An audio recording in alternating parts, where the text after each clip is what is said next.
கொஞ்சமாக கொத்தமல்லி இலையை போட்டு இறக்கணும்னா அப்படியே கம கம white pasta with veg loaded ready.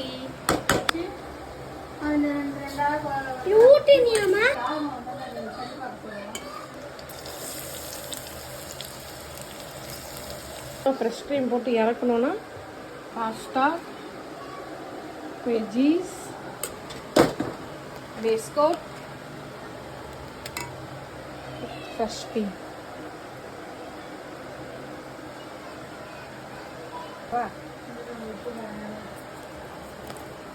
வெஜிடபிளை முதல்ல போடுவோம். நெக்ஸ்ட்டு தான்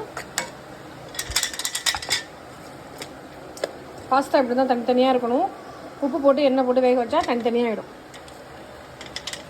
அவ்வளோதான் ரெடி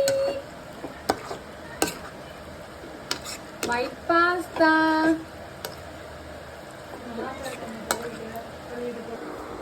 ஏய் அதுக்கு கிசா கிசா இருக்கீங்க. எப்படி இருந்தா வயல பே நான் வச்சிருக்கேன். குட்டி சாப்பிடணும்.